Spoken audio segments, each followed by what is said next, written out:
Hey everybody, Sparky here. We had some issues with Luke's audio in this week's episode, but the episode is really good content and Luke's got a lot of good ideas. So hang in there with us and we'll have the audio sorted out next week. Mac Power Users, episode 560, Workflows with Luc Beaudoin.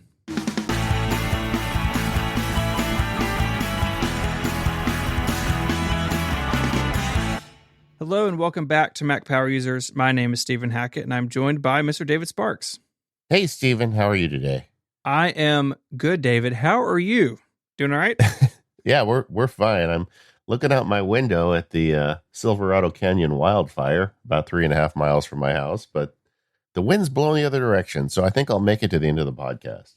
That's good. We have everyone affected by that in our thoughts, and if you have to run out the door, we will. Well, let's be honest. We're just going to carry on without you. We love you, but we're just going to keep going. No, I am not going to burn down, gang. I'm fine. We're used to dealing with these things down here, but one problem that occasionally happens is that the power company will turn off power in the area because when the fires hit those stations, bad things happen. So Sure.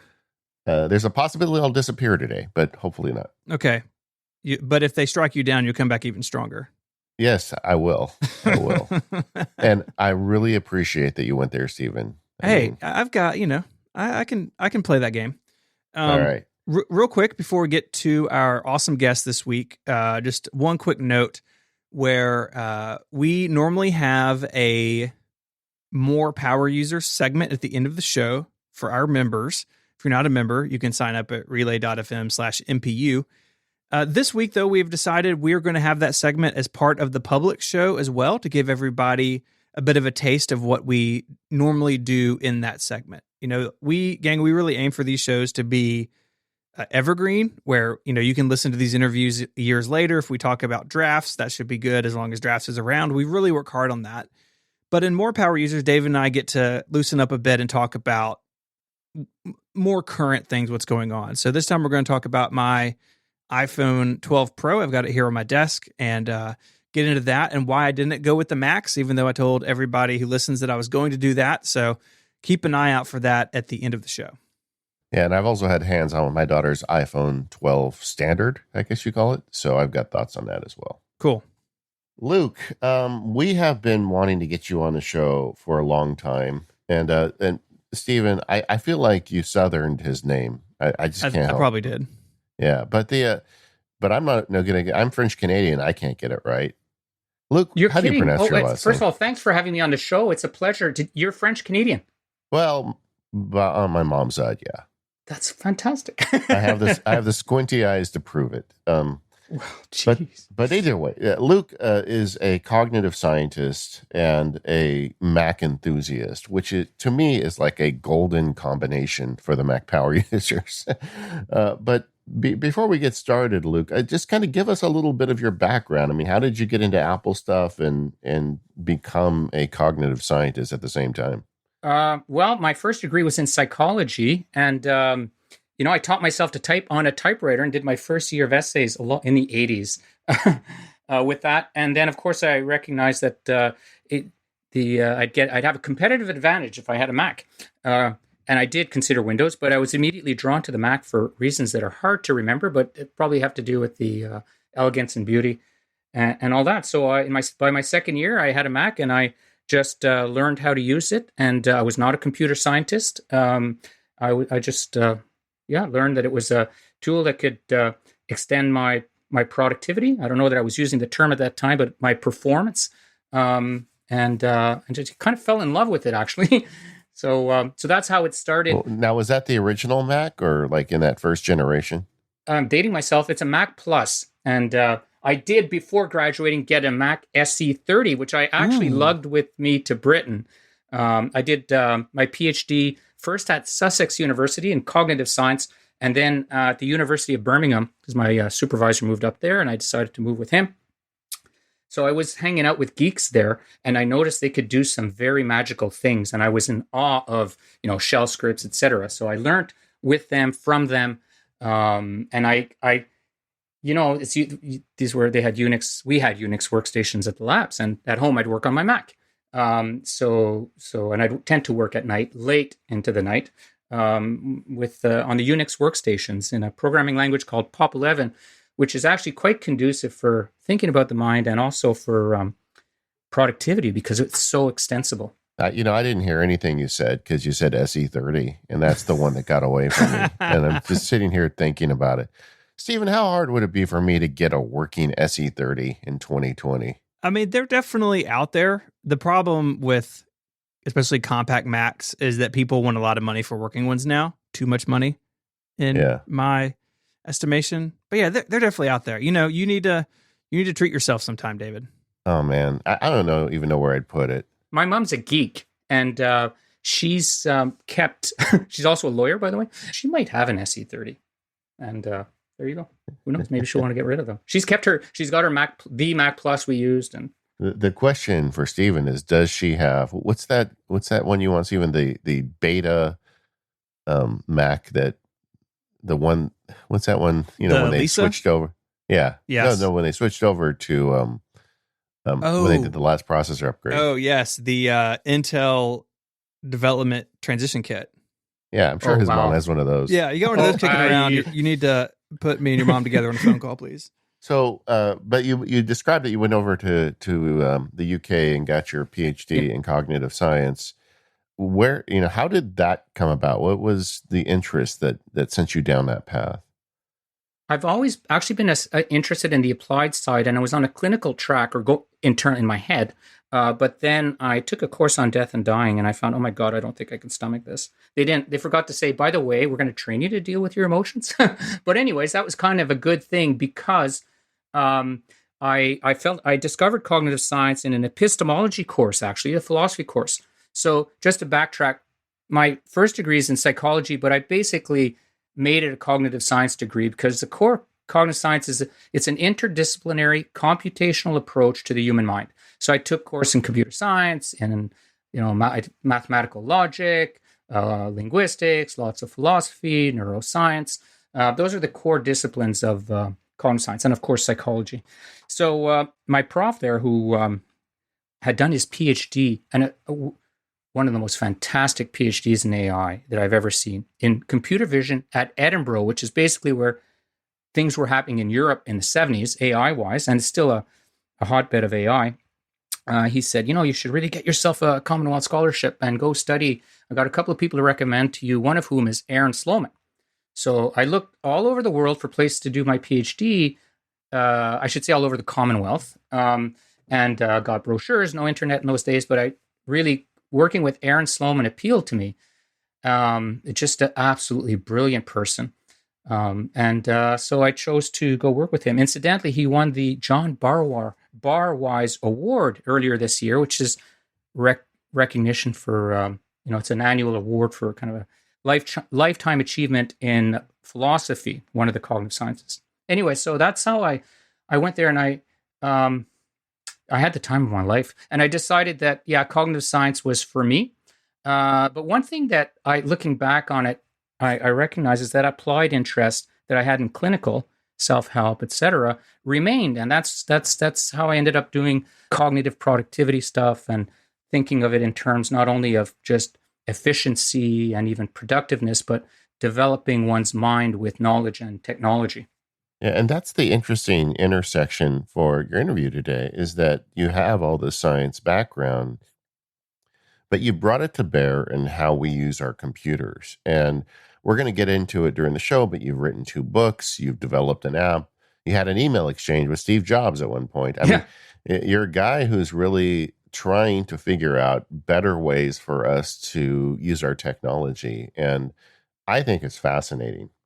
At what point did you realize you were kind of into technology? Well, it's interesting in general, being in the School of Cognitive Sciences at Sussex, I had planned to use Smalltalk as a programming language, and my supervisor said, he was trying to get me to use POP11, the language they had, which was an AI programming language. And, he made a flippant remark like, oh, why'd you come over here to study in Britain if you're not willing to learn something new? Our programming language. But I resisted because I'm, a self-directed kind of person. But then I realized, wow, this would be really interesting to learn this programming language. The system's called Poplog and the language is POP11. And I got into it and it's basically it's unlike a lot of other programming languages. At least, some of them have step functions. Some of them are, you just get to your asymptote very quickly and you're done. With Pop 11, you just keep learning and learning and learning, both about tech and about the human mind. So I got hooked there. I got addicted to it, which is kind of ironic. And just to throw in a cognitive science concept is that programming language, what's an AI concept too? It's that programming language exposes the virtual machine. You can extend the virtual machine in a language. So I got into doing that by the end. And it turns out the notion of a virtual machine is actually useful for understanding the human mind. And it tends to be neglected, partly because it's very complex. It's a historical fact that a lot of people haven't caught on to this mind-body dualism, which is a false dichotomy. But those kinds of questions can be resolved by looking at virtual machines. The mind actually contains virtual machines. I'm not talking about virtual reality, but virtual machines. I want to just ask about the virtual machine thing, though. So you say virtual machine, I'm thinking, Parallels install, right? I don't know what you're talking about. What do you mean virtual machine? Okay, so virtual machine, the concept virtual machine is let's look at it philosophically. It basically allows causation to happen at different levels that where there can be communication compilation from one level to the other. So it's a fairly abstract concept. A programming language like Java, which is very popular, has a virtual machine, but basically it's given to you and you can't extend it. But what if you could just get in there and extend that virtual machine? And yes, the Parallels is a virtual machine, and it's there, it's built there for you. A virtual machine is a non-physical machine that is like a physical machine. And as such, you can have causal events happening in this machine. We know from regular machines, pulley systems, etc. You got causality happening there, but it can also happen between these layers. The concept of layering in computer science is very important. For instance, we all use the Internet Protocol. That's actually a layered concept. You have your application layer and your TCP/IP layer, IP layer, the data link layer. So layering is important. And in virtual machines, what you have is you can actually create structures in the virtual machines that have causal effects below. So you want them ultimately to affect semiconductors, and you want sound to come out of your computers, but also levels above. So basically, we can think about very complex mechanisms like the human mind in terms of virtual machines. And then you're bringing that back to how does the human inner mind interact with its technology? But you seem to have a general focus in the Apple community. How did that come about? Well, it was my first computing system that I used. Now, I've even at Sussex, I used it for writing my thesis, etc. There's an app there called More2, which is kind of equivalent to today's Omni Outliner, or analogous to. And so the personal computing stuff was better on the personal computing side. So I kept that, and I stayed with the Mac platform for a long time until Windows 95, and Apple kind of fell. Steve Jobs was gone. But when Mac OS came out, Steve Leach, who's one of the many brilliant people I've had in my life, who've mentored me, helped me along the way, is just brilliant software architect. Said, "Hey, Apple's come out with Mac OS. You got to try this." This was like 2002. Mm-hmm. So I looked at it and said, "Okay, I'm in." So from 2002 onwards, but I had used Linux and still used it. I kept using it. I was using Windows, so I became a Windows power user. But when Mac OS came out, I said, "Oh my goodness, we've got the Unix toolkit with a beautiful graphical user interface. I'm in." And in those days, in the early days of Mac OS, I'd use the command line a lot more than I do now. People like Brett Terpstra are still digging in there, and I'm happy that it's there. And I sometimes do, use the command line. It's. I just fell in love with it. It's beautiful. It's the Next. I had heard about Next, but I hadn't really had a hands-on experience with Next. Mm-hmm. Yeah, not many people did, which was their problem. That was the problem. Yeah, no, it is interesting to hear that. I think that is true for a lot of people who were maybe in the Mac in the early days, or maybe had never looking at the Mac. But when Apple launched OS X with Unix underpinnings, I think that brought a lot of people's attention back to the Mac, right? Yes, it brought a lot of very interesting people I'm not trying to flatter myself, but other people, not me, interesting people to the Mac platform. And really, there was a switch. And I started working at Simon Fraser University. I had this startup concept in 2001 because two of the startups that I was a founding employee at had gotten acquired. And then one of them went through rounds of layoffs because of the dot-com crash. And so I had a 6-month golden handshake opportunity, really. I was like, well, this is great. So I said, I'd been wanting to and thinking about starting my own, doing my own startup. I had been at founding employee, but not the, founder with the founding ideas. So I had been thinking for years about doing cognitive science applications. I had a lot of concepts in my head. And I ran them by some business people who had done one of the companies, which is called Abatis Systems. I gave them 4 of my business proposals and asked them which ones they thought were interesting. And one of them had to do with what I'm doing now. I code name for it was Lakatos, after a guy called Imre Lakatos. Yeah, so I went to Simon Fraser University.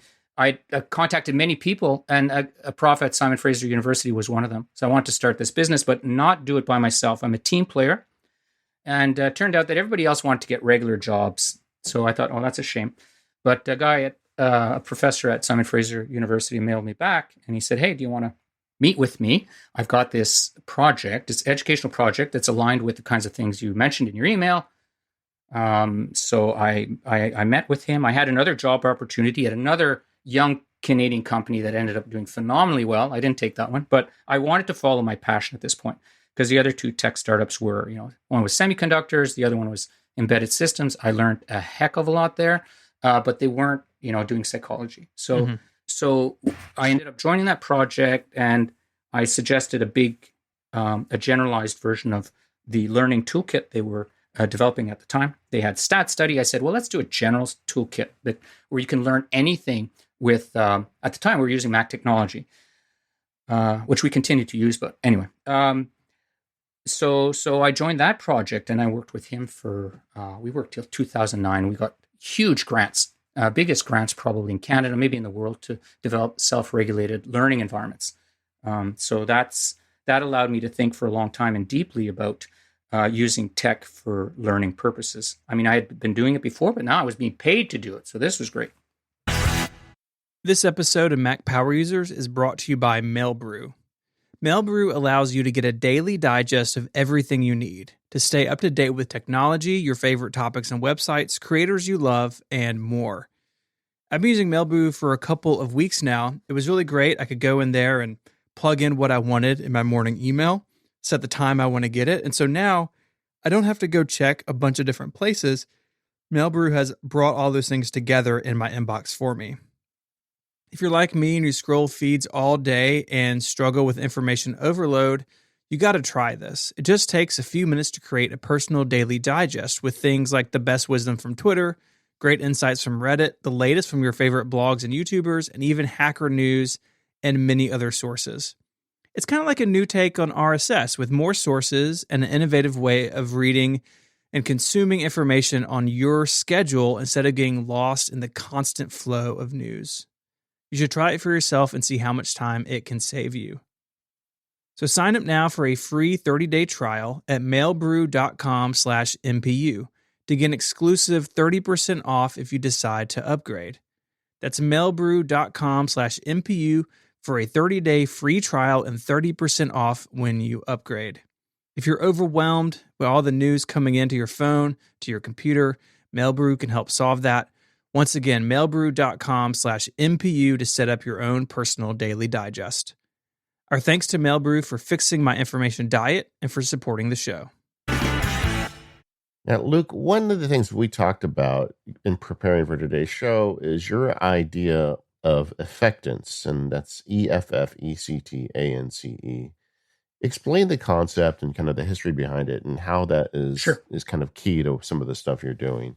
Oh, right. Thanks for asking about that. So, effectance is motivation for competence. It's a concept. It's a term that was coined by Robert White at Harvard University in the 1960s in response to Freudianism and other, psychological theories of motivation that weren't up to the task. And what he noticed was that people, and children in particular, they have this inherent motivation to develop competence, and he called that effectance. And that I encountered that concept while doing my PhD thesis, which was on goal processing and autonomous agents. It was very much cognitive science AI. Anyway, so that concept always stuck with me. And when I began, really building my own theory, I knew I needed to bring that in. And so motivation for competence is super important and interesting. And it basically, from my perspective, what it does is it defines the audience. I develop products scientifically and in terms of software concepts, etc., for people who want to become more competent. So I think that intersects very well with Mac power users. I later learned that it's a very big dimension of variation because it's effortful. So that's that. Effectiveness is that in a nutshell. I've modernized the concept a little bit, noting that that drive for competence is not necessarily explicit. It's not as if we're waking up every day saying, "Hey, I want to be a more competent person." There's this really interesting concept. Again, it's an AI concept of architecture-based motivation. So the human mind has an architecture. So your software developers will know about software architects and software architecture. So the mind has an architecture too, and it basically human minds seem to have these mechanisms that just spontaneously generate motives that, when pursued, make us more competent. So if you look at kids playing, they're not sitting there saying, "You know what, I really want to improve my skills at block building, so I'm going to do this, that, and the other." That's not what they're doing. They're just, you put them in front of blocks and they will naturally want to play. But play from an evolutionary perspective, why do they want to do that? Well, clearly play is there for developing mental capacities and socialization, becoming better social beings and things like that. So affectance then is something we all have to a certain degree. And it is something that can, when you realize, well, I've got that, you can actually then tap into it. And it basically, that's what makes the difference between two different people of the same IQ, for instance. Okay, so IQ is a fixed quantity. You can't really change that very much. But if you have high affectance, basically what you do is you bootstrap yourself. So again, computer science concept, you bootstrap yourself to, in a sense, create better and better software for your mind, which David Perkins, again at Harvard, calls mindware. I like that concept, mindware. When you shared that with me, it really resonated with me, and it reminded me of when I'm old enough that I read the Stephen Covey books when he released them. Yes. And yes. The last step in the book was always, I think it was the seventh step, was sharpen the saw. And as someone who does carpentry, that really connected with me. It's like, yes, of course, if you spend time getting better at doing the things that you need to do, then everything gets easier. And I never understood why that was like the last thing he mentioned, like an afterthought. And then over the weekend, I opened your book and like the very first chapter, you had the same criticism. And it feels to me like a lot of the things you're doing and the things you're working towards are helping people sharpen the saw, helping, work on that affectance skill that helps them across the board. And to me, that's kind of the goal of this show too. So I'm so pleased that you could give us some time to talk about this, because I feel like this is a very common issue a lot of us face. Yes. And if I may interject, I think that really hits the nail on the head. First of all, the Covey books, I read them a long time ago and I reread them, and they're interesting and important. They're great books. I like the fact that it's principle oriented. He talks about being a principle centered person, and I think that's important. So basically you could see my work as zeroing in. It's a deep dive into one part of sharpen the saw. So in the sharpen the saw principle, he's got a bunch of, sections. And one of them is like reading. So I basically went in there and I said, okay, reading, we can generalize that now to information processing. For instance, your listeners are listening to this podcast. They're processing, they're not reading this, they're processing this, the information's coming in. And I want to bring cognitive science to bear. So basically, I'm into integrative cognitive science and also design-oriented. So integrative means it's not just about the dry aspect of the human mind. Because when you talk about cognition, classically going down, it goes back to the Greek philosophers. It's about thinking, maybe, and perception, memory. But there's way more to the human mind than this. And if you look at what, the mission of cognitive science is, it's actually more, it's about the entire mind. The core metaphor is information processing.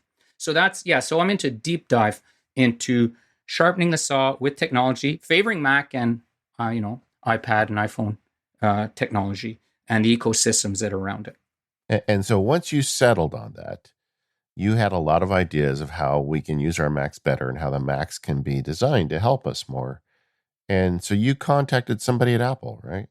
Yeah, that's right. So actually, I was affiliated with a company called Sharp Brains, they call it brain fitness, you call it cognitive fitness, even it overlaps with cognitive productivity.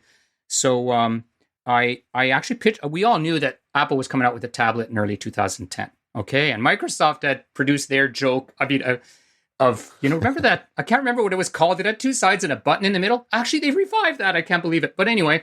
What was that called, Steven? Do you remember that one? Courier.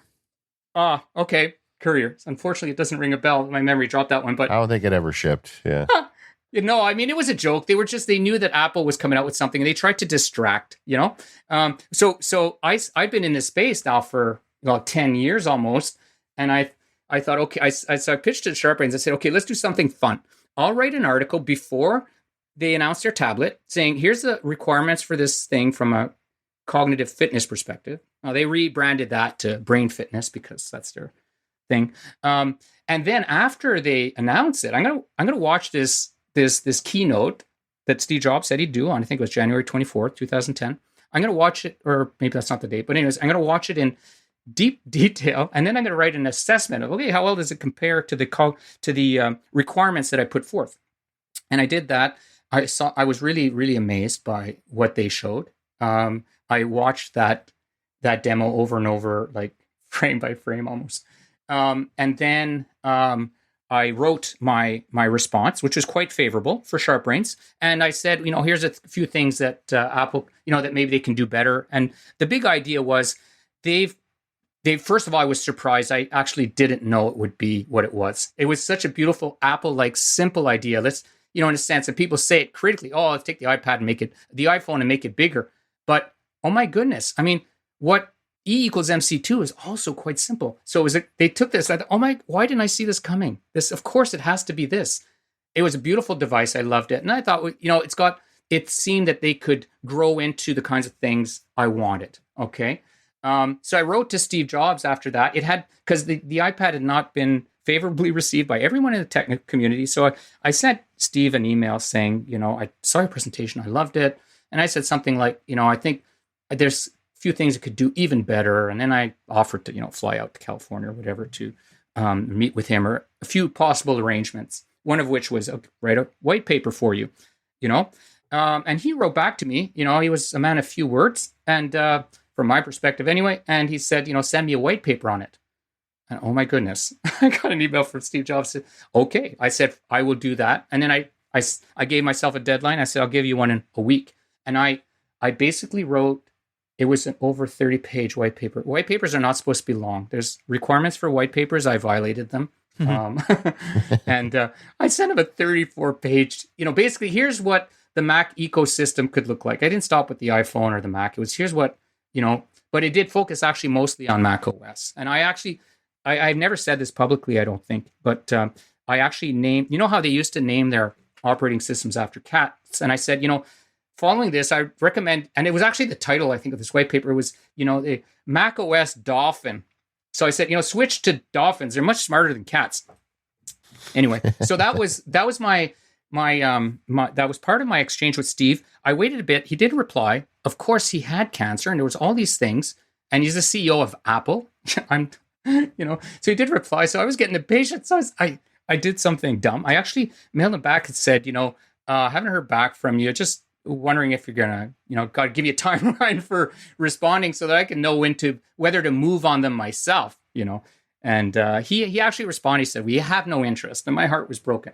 But I had that interaction, and I would hope that it was well received in some ways over there. So that was the interaction with Steve Jobs. I basically decided at that point, said, okay, well, I think what I'll do is I'll take this white paper, turn it into a book, and because I couldn't do all the software myself. That's why I got in touch with Apple. I thought I can't do all these things myself. I'm just myself. And but I actually decided to, like I said, write a book about this, and the book it was kind of funny. The books are a bit of a wink, the cognitive productivity books.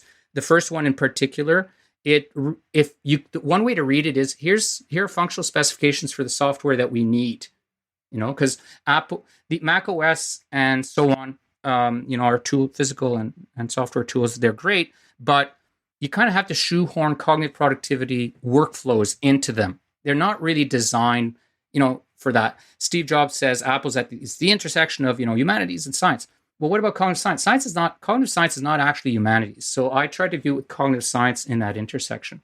So you can read it as a functional spec or collection of specs for what we need.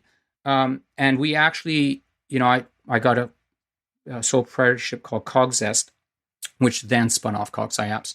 We did a product. We did various products actually in-house. We prototyped products and we got towards, we were going to do a productive practice app. We were along the way to doing that. And then we actually decided to do something else called Hook, which we might talk about.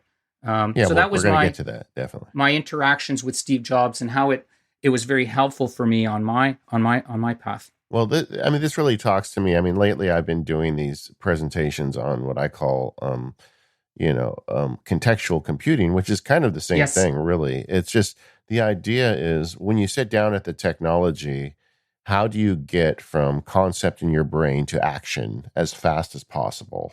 Because computers are great, but they're also interruption machines. And if you need to, open apps and navigate folders and do things, there's an increasing likelihood that you will get distracted along the way. And you've kind of taken that to a new level. And you've got 2 books, and I recommend people read these. I'll tell you, my favorite one is your more recent one. So the first one is Cognitive Productivity. But they're both good. And the second one is Cognitive Productivity with Mac OS. So of course that one really resonates with me. And in them you start going through, this mental process and what's the science behind how our brains work when we sit behind a computer. And I'm just not aware of anybody else ever tackling this before. Well, that's interesting. Thanks for kind of putting that all in context. And when I saw your stuff on contextual computing, I said, okay, he's got it. This is really cool. And I'm delighted to be on the show. Books appear in conversations with previous authors. They're a conversation with your reader, but they're also very much a conversation with previous authors. So this book is part of a conversation that involved Mortimer Adler, who wrote How to Read a Book.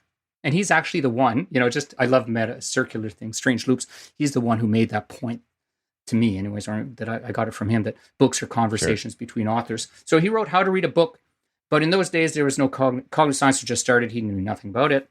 And tech was just IT. There was no personal computers. So that's cognitive productivity is part of that. It's saying, okay, how do we do How to Read a Book, which actually had a huge impact on me. My own reading and delving, etc., is affected by that. And as a matter of fact, a lot of cognitive science bore out many of the things he suggested. And some of the most influential books in educational psychology actually refer to him on reading. So there was that. Of course, there was a Stephen Covey book that I mentioned, so Sharpen the Saw. And then David Allen came out with Getting Things Done. That was part of the conversation. And I read that book and I thought, well, this is super interesting. He's proposing all kinds of stuff. But I also felt it wasn't inscribed in this conversation of knowledge intense books. And it dealt with general productivity, not cognitive productivity. Cognitive productivity is all about what we were saying, is using knowledge as an input to get all kinds of outputs, building products, solving problems, and also developing ourselves. And kind of meta-effectiveness, we haven't mentioned that yet, but that's the loop you go through when you become better at doing these things. Effectance is the motivational part, but there's other stuff. So that came out. Then a book by Nicholas Carr came out called The Shallows, which a lot of your listeners will know. And it basically was a doomsday book about tech. Oh my goodness, our brains are being rewired. We're becoming stupid people because of all these distractions. So that I saw as, there's naive optimism out there, but there's also naive pessimism, right? And after Carr's book, a lot of authors responded to that. Cal Newport responded with deep work, whether he referenced it or not, I can't remember. There's Clive Thompson, who's also Canadian. He's a journalist. I think he's living in New York. He's written Smart. He wrote "Smarter Than You Think" as a response to not David Carr. Sorry, it's Nicholas Carr. David Carr was a New York Times journalist. Clive Thompson wrote "Smarter Than You Think," and that was a very good book. That was I consider that as a very good book, applicable book to a good response to David Carr. Deep Work came out, and my book came out. So my book came out more or less at the same time as Clive Thompson's book, and we intersected. But of course, I was doing it from CogSci perspective. He was a science journalist. So that's the conversation that led to cognitive productivity. This episode of the Mac Power Users is brought to you by SaneBox. Stop drowning in email. Go to sanebox.com/MPU to get a $25 credit off any plan. SaneBox is an email service that can attach to your email account, and it works with just about any kind of account, Gmail, IMAP, whatever, and it just works. You don't have to move to a special service, and once you've attached SaneBox to your email account, it does a bunch of work in the background for you to save you time. For instance, it learns what email is important to you and filters out what isn't. It's also great at filtering. The idea of SaneBox is just to put the most important email in your inbox. The rest of it gets filtered down. Some goes to the Sane Later folder, which is email that you want to look at, maybe once a day, but you don't need to spend your whole day keeping track of. They also have the Sane Black Hole, which you can unsubscribe with one click. So if you get an email and you never want to hear from that person again, you put them in the black hole and they are gone. With SaneBox, you have the ability to snooze email, so you can put it off a day or a week or however long you want, and it'll come back to you later. Sane reminders are an amazing feature. When you send an email out to somebody that you expect a reply on, you can carbon copy or blind copy it to a certain increment of time. I usually use 1 week, so it would be BCC to 1 week at sanebox.com. Then after a week, if that person hasn't replied to me, SaneBox gives me a reminder and it says, hey, this guy didn't reply to you. What are you going to do about it? So I can send that person another email or make whatever decisions I need. It's just a much more efficient way of tracking emails that require replies than any other way I've ever tried. But SaneBox is more than filtering. With SaneBox, you can automatically move your attachments to Dropbox and other cloud services, and they have various pricing plans starting as low as $4 a month. Best of all, you get a 14-day free trial, and go to sanebox.com/MPU to get a $25 credit on any plan. Mac Power Users listeners love SaneBox. I do too, and I bet you will as well. So go to sanebox.com/MPU to get that $25 credit. Thanks again to SaneBox for helping keeping my inbox sane and their support of the Mac Power Users.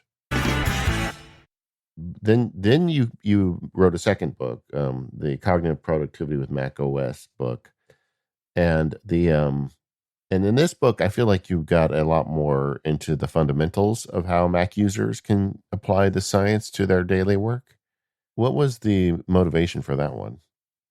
Your book was the motivation. Paperless. Actually, I did the first book, and the first book was very ambitious. I still think the first book has some interesting parts for at least the first chapter and the third chapter. The third chapter talks about the problems and opportunities that we face as knowledge workers. So I think it will resonate with the audience. And when I read Paperless, that was such a beautiful book. The Books platform had come out, and then where Apple was delivering on. Actually, it was called iBooks then, I think. Yeah, it was delivering on what part of the promise of that we could see when the iPad first came out, right? Mm-hmm. Yeah, heady days. Yeah, but Paperless, I saw it was beautiful, and I showed it to a lot of people. I said, this is telling people exactly. First of all, it's a beautiful book, and it's very practically helpful.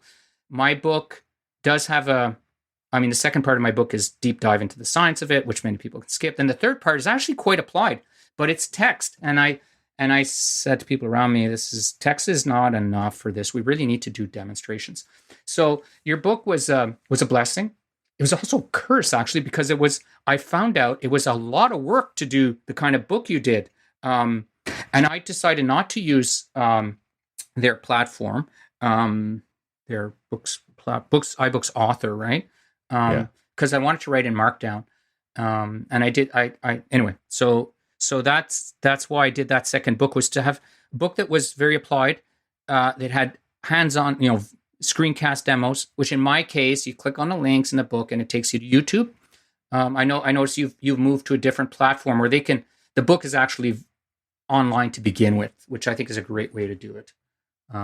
So that's why, and it was also an opportunity to repackage and extend, because we're always building, right? My understanding into something that was more digestible. So it's 7 principles for getting smarter with knowledge is the subtitle, and so you got your 7 principles, and the getting smarter is an important. It's basically that's the kind of self-help version of meta effectiveness. With knowledge, because knowledge is the input. Yeah, I mean, the whole book is effectiveness. I mean, it's about getting better at using the tools, which is what we try to cover here. And there's a lot to the book, and I'd recommend people check it out. And Luke did make videos. I know, I do know that's a little hard sometimes, but you did a great job. And as you're reading through the book, you can click a link. It'll take you to a YouTube video, and he'll show you how he's putting his folder system together, or whatever principle he's trying to demonstrate. And Luke, I think you did a great job with that. Well, thank you very much. What made it even better was I think I've got a link there to your PDF pen screencast. One of your screencasts, I put a link right in the book to that, saying, I'm not going to reinvent this. David Sparks has already done it. Click here. Yeah. So many things in my life are summed up in that sentence. What are some of the sort of the nuts and bolts things that people who are interested in this book, what are some things they can expect there, kind of down on the ground level? Okay, so there's 7 principles. The first ones are high level, basically emphasizing knowledge is the first principle. It's lead yourself with knowledge. The second one is managing your cognitive life mindfully. So it's got tips about, the concepts are conceptual tips, but also practical tips for organizing your information, organizing your tasks, and relating to your time and to your attention. So those are the first principles of kind of self-governance.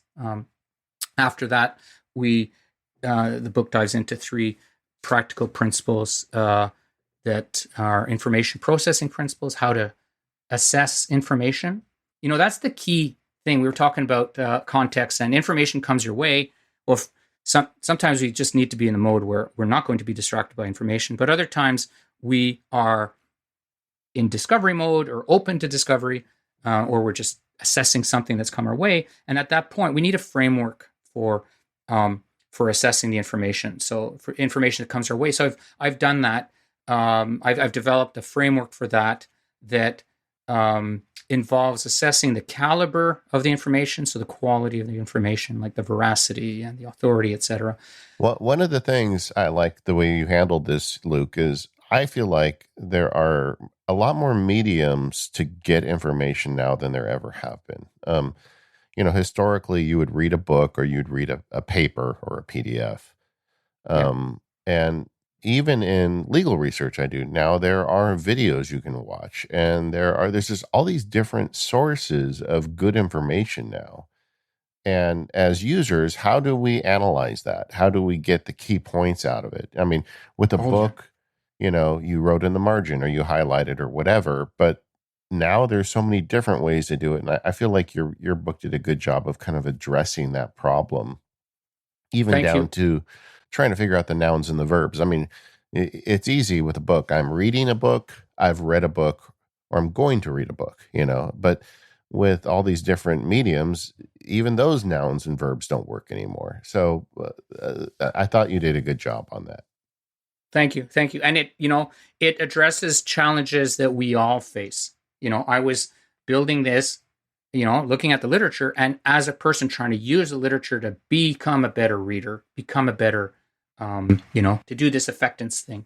So, and there's tips even going down to text expanders and categories, suggesting categories that we can use to assess information. Each domain has categories. Like as a lawyer, you'd have certain things that you're looking for, like maybe contradictions. I don't know. And when you're reading nonfiction, when you're reading scientific stuff, you're looking for the thesis, key terms, etc. So, I propose ways. Well, first of all, I highlight those important concepts. Then I say, we need ways of identifying that information and not just highlighting text. So this kind of a cognitive productivity thing with the tech is that we have to work around is existing software. At best, it lets you highlight text. I mean, it's amazing that Safari doesn't let you highlight text right now, but even if it did, that would not be enough. Color schemes don't map directly onto categorical schemes that we need to use. And we know that good students, and because most of the research in education is actually on students, good students relate to information with categories that are helpful. Like, just here's one tip. It's if you can systematically identify the information that you don't understand, that will put you way ahead of it's competitive, way ahead of your peers. You have two people reading the same text. They might end up having the same understanding of the base level of the text. You would not be able to distinguish their understanding of the material on a test. But if you ask the students, what didn't you understand? Well, your A+ student is going to say, oh, I didn't get A, B, C. Your B student might not have such a great understanding of what they didn't get. Now, if we have that conceptually in our heads, it's a huge boost. Then if you have a system that allows you to systematically annotate text or take notes about videos, etc., that focuses on knowledge gaps to the extent that you want to bridge them, you're going to bootstrap yourself. We talked about affectance earlier. That's actually the motivational part. What I'm talking about now, the skills, it's actually technically called fluid expertise, not my term, but that's the abilities, the skills, the hacks and strategies that we use to get better with knowledge. Well, I just think that the intentionality that you preach is just so important. Just from observing myself, it is amazing how much of my day and my time is run on autopilot. And like the gray matter between my ears doesn't seem to be in control at all. And we are challenged. CogSci gives you kind of a context to say, okay, let's see if we can remove some of the barriers to let people actually be more intentional and get their work done. And the fact that you apply it to the Mac, of course, it's just like right in the sweet spot for us. It's fun. It is the best platform still, in my opinion. Mine too. Yep. No argument here. So you break it down, and then at the end you have a section called Principles of Mastery. Can you kind of explain what that is about? Yeah, that in a sense, there's some that is a challenge in a sense to status quo. There's a couple of principles that are oriented towards getting from superficial acquaintance with information and temporary, I'd call it comprehension rather than understanding of information to mastery. So the thing is that when you read, even if you carefully read, deeply read material, it doesn't tend to stick. For various reasons, one of which is evolutionary. The evolution has designed us, in a sense, to know what to learn. You take in, even pre-tech times, the brain, our ancestors' brains were faced with a lot of information. When you look at it from an information complexity point of view, there's tons of information coming, gigabytes of information coming your way. And the brain has to make a decision every hour, but particularly every night. It's got to say to itself, what information that I processed today, that came in my way today, was relevant and worth remembering and worth mastering, let's say. Okay, it's not saying that explicitly. It's that, again, it comes back to the architecture base. The software mechanisms are built to address those questions. So when you think about what hacks might it use, what tricks might it use? Well, I propose something called the heuristic relevance signaling hypothesis in the first book. And that's the idea that, well, first of all, it's heuristic, meaning it's not algorithmic. The brain evolution is just into very sophisticated hacks. And that what signals relevance really is that the cortex has asked for information that it wants to use. So as a musician, you know that in order to learn a piece, typically one needs to practice the piece. Even to learn the basics, you need to practice the basics.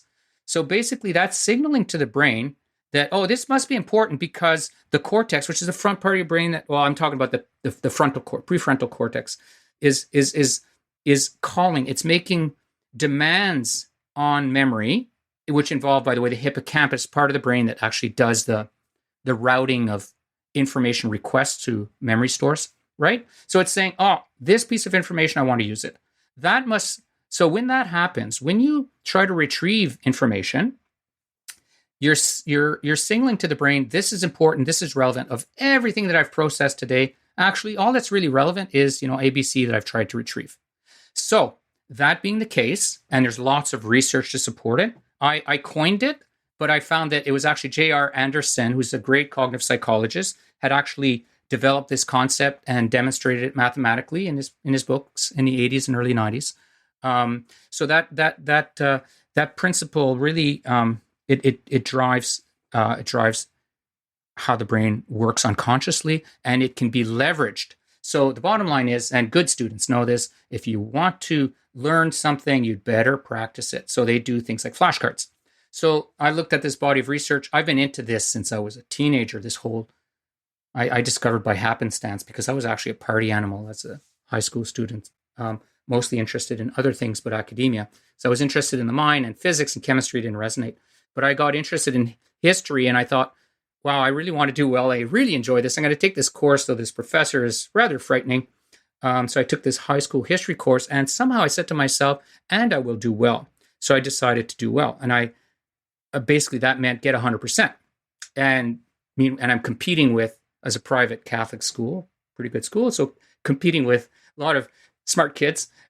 So I don't really know how I happened on this, but I thought, okay, well, the way to make sure that I do well in the exams, not that I just want to do well at the exams, but I also wanted to do well, was to basically anticipate every question that might be asked, write it down, practice answering it.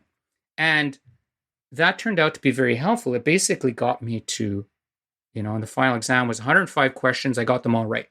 That's not saying anything about me. It's saying things about how brains work. It's that if you can go through this loop of identifying the relevant information to master, then developing questions and answers about it, you can bootstrap your learning. So, but how does one do this in a productive way? So I named the book Cognitive Productivity because I knew this has to be efficient and it has to be effective. And people are already very busy. There's no time for extra activities, which is one of the reasons why we ended up not pursuing this as a software venture, because I thought I've got to change culture in order to get this idea to take off. Get people to do something like flashcard learnings. They're not going to do this. This is effortful, and it's hard to convince people of payoffs when you're a small player. So we decided not to pursue that, and I got in touch with the Yankee developer instead, and he wasn't very responsive. I've been in touch with Remnote. We'll talk about them later. They've got basically flashcard apps, but flashcard apps they're not enough. You have to shoehorn your process into this. Productive practice is about, technically it's called test enhanced learning.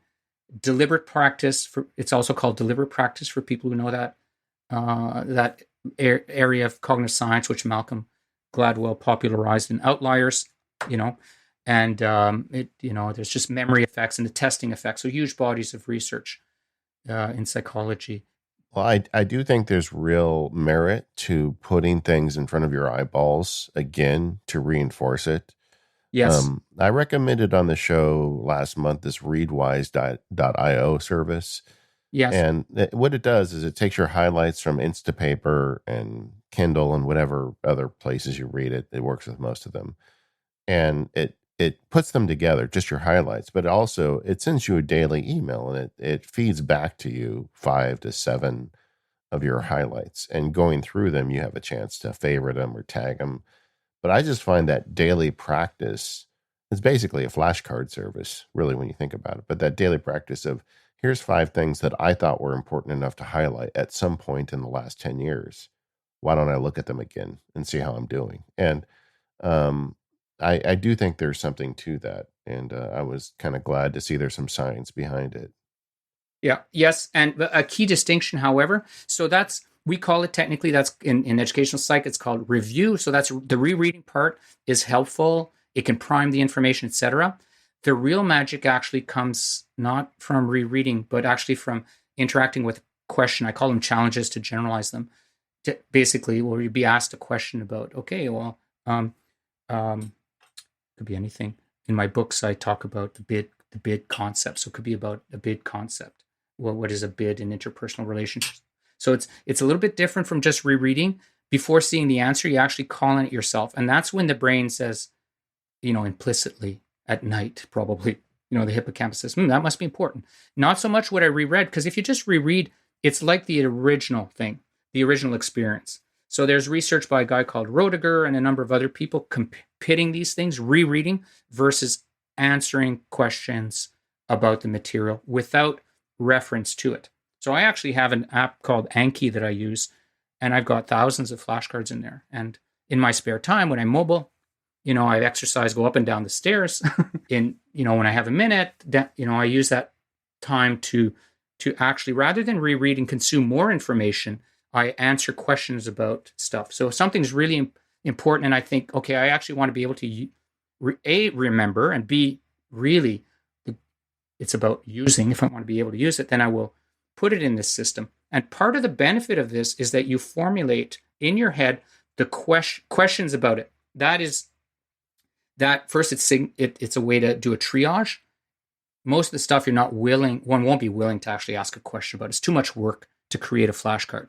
But by doing that, by saying, yes, I will create a flashcard question, that's a way of, it's a process that gets you into really identifying what's useful. So I've got helpful to you. So I've got in my books this kind of funnel. It shows at the top all the information you process, that you cross your way, you skim, you delve, which is the deep dive concept that and then what you will practice. Well, those are the knowledge gems. I call them knowledge gems. They're the bits that you really want to use. And those end up going in your productive practice thing. So it's not just about practicing writ large. It's specifically about deliberate practice in a technical sense of being challenged with the information and responding to it.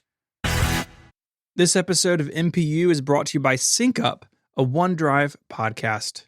It's so much fun to find new podcasts, and there are so many out there. A good one to check out is SyncUp. It takes you behind the scenes of OneDrive from Microsoft.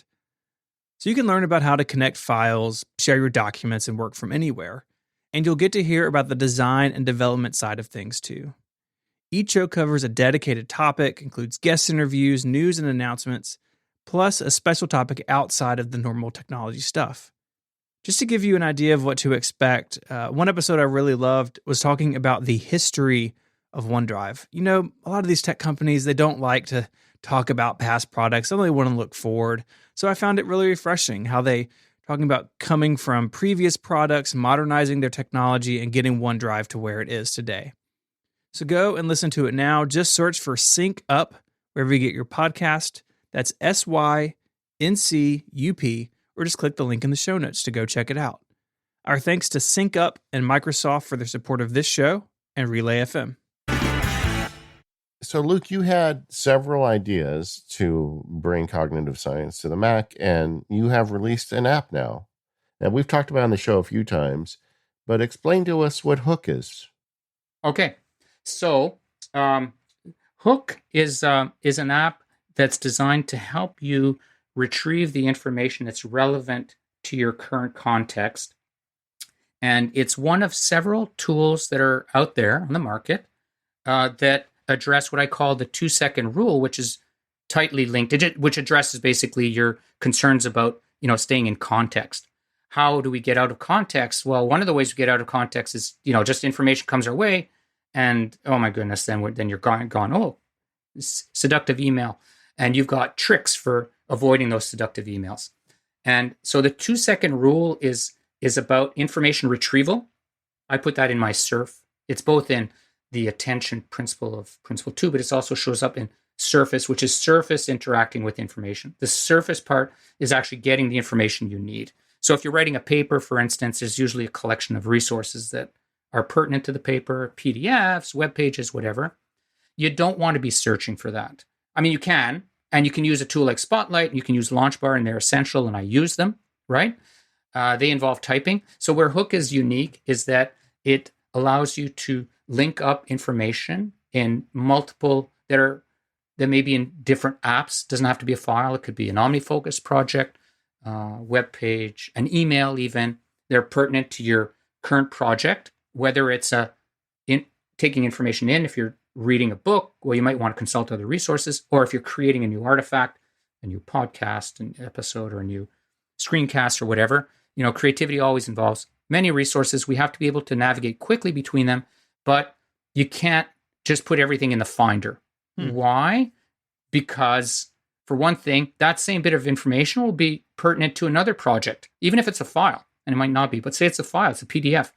Well, if you're an academic, your PDF should actually be in a software called Bookend, so something like Bookends, a reference manager.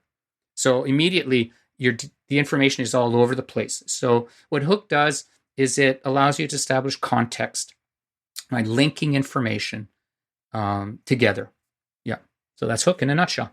So let's take an example of someone who is working on, writing an article. They have research on the web, in PDFs, and other documents. How would someone use Hook to kind of pull that stuff together when it's time to write? Well, for instance, I'm writing a paper, and have been for a while, on sleep onset and insomnolence, which is another one of my areas. So I've got a folder set up for that. I've got a task paper project file for that, and it's hooked up to a bunch of other things. So you bring up Hook in the context of something like your folder or a task paper document or an OmniFocus project, which I also use, and then you copy a link to this what may be the source, and then on the destination side you basically can hook to the copied link, and then the next time you bring Hook on either side of the link, a hook is a bidirectional link actually, you'll see a reference to the other. So that's one way to do it. The most fundamental operation of Hook is actually to copy a link to anything. So it's a new dance basically. You can even use it in browser where you'd be copying links anyway. So in your Safari, you could just bring up Hook and you do copy as link. And then you could paste that link wherever you want. Like, Hook is agnostic about your particular workflow. So if you're a person who likes to have all their links in say, some reference file or reference section, you can do that. If you're writing a document, you could paste the links as like markdown comments to something where there's this information that's relevant to, or the backing for what you're saying. Mm-hmm. So there's, you can have the links. The links are stored in the database. They can be bidirectional as hooks. You can hook them to a key document that acts as a hub. That's one way to do it. So your task paper file. When I'm writing, I have a number of files that I use. It's basically, I've created a template for it, and I shared it in the book because I do it so often. Actually, there's two sets of templates. One are plain text. The other have Omni Outliner files and the like. But you got your the main thing is maybe a plan. There may be the document you're writing in. For me, it's almost always Markdown these days. There's what I call an elements file, which is the rhetorical elements like the thesis and the major propositions, counter arguments, references. So I always have one of those. An outline. There may be an outline file. I often work from an outline first. I might have a spreadsheet or whatever. So that's the template. And with Hook, you could just drag and drop all these files into the menu bar icon, and it'll link them all together. So then in the context of one, you can get to the other. So basically, it removes the search part. So you can just bring up Hook in the context of one of your core documents and get to the ancillary documents and through typing. So say I'm in my Markdown document where I'm writing, I got to refer to my plan. What's my next action? So I bring up Hook and I type TAP. That's my abbreviation for task paper. And poof, I'm immediately into my big to-do list basically for this. There's always a to-do list for a reasonably complex writing or creative project. Yeah, I'll tell you, for me, Hook, there's kind of a couple layers to it. And Luke, you can correct me. But I mean, sure. I think the first layer to Hook is it's just a tool that can create a URL link to virtually anything on your Mac. Yes. And if you stop and think about that, that's something that we don't have. I'm guessing that's probably one of the things you wrote Steve Jobs about that we need. And we need the ability to jump from point A to point B without going through a bunch of hoops. And uh, you know, and some people would say, well, hey, I could put together a folder in Finder and just collect everything related to a project, and that'd do the same thing, but it won't, because an example for me is OmniFocus. I have an Yeah. OmniFocus project. That is not part of a Finder folder. Or as I go Yeah. deeper down the Obsidian rabbit hole, I've got Yeah. Obsidian pages set up for things, and those are not part Yes. of a folder.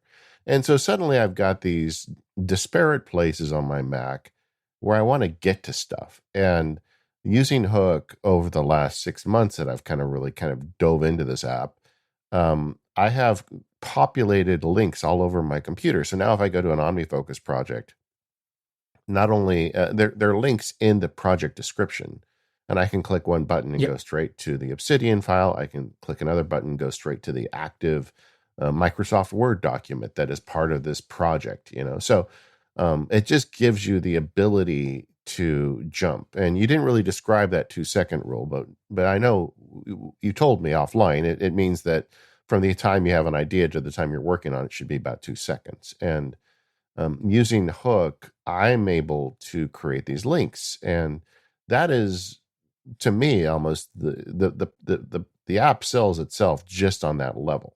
That's a key point, and you're absolutely right. There's two levels, and the copy link is the foundation. Yeah, and basically it's a universe. It provides a universal copy link where you can copy a link to anything that has an API that we can leverage behind the scenes for this. And often it's just, if they do it well, we just pick it up automatically. They don't need to do anything special. Like the Omni Group apps were a delight. We just were able to get copy link to work out of the box. No special coding required. But if there is special coding required, we will go and do it. Sometimes the community does it for us. Sometimes it's a third-party app like Trickster.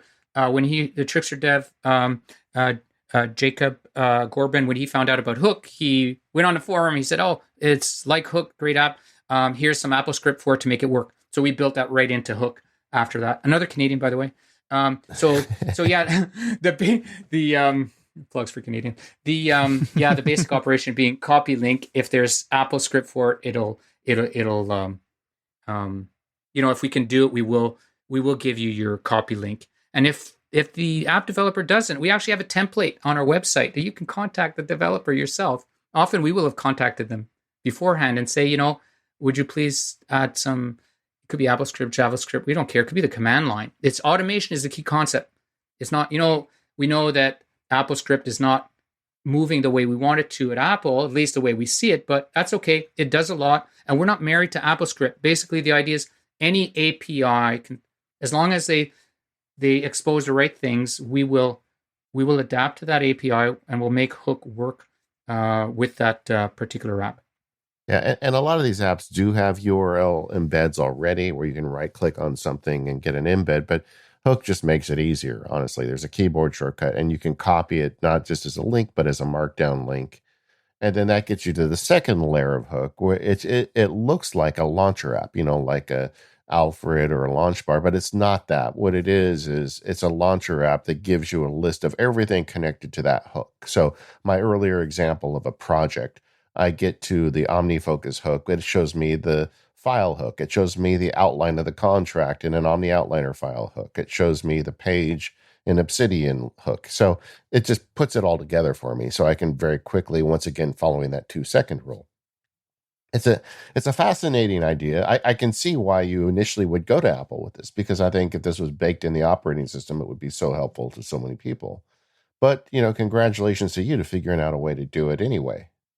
Thank you. And to Apple for having the hooks. So I did think, oh my goodness, we need Apple to do this. But then I realized, oh my goodness, I think we've got the hooks. And I've got a co-founder, Brian Shee, a brilliant developer.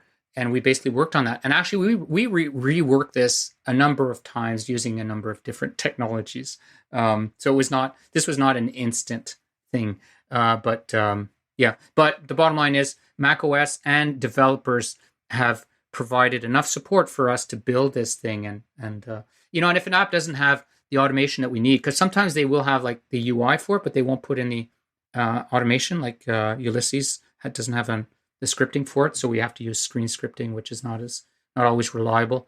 But my point to developers is this is a day's work. Like Jacob and so many other developers put in the Apple script that we needed, that our customers needed, their customers needed. And it's like a day's work. So it's not as if, they have to do something very complex. And even if it's an Electron app, there's ways to do it. I think it's to do number 2DO. I might be misremembering. They have an Electron app. No, maybe it's some, I can't remember the particular app, but it's an Electron app. And he heard about Hook. He had requests for it. And he went ahead and he just did it. And it was like within a day or so, he's got his Electron app, providing the automation hooks that we need. So yeah, it's entirely doable. Yeah, and there are other parts of Mac OS that I don't know how you would address them without Hook, and the primary one for me being the file system. I maybe a listener knows how to do this, but I don't. To get a URL link to a stored file on your Mac's hard drive.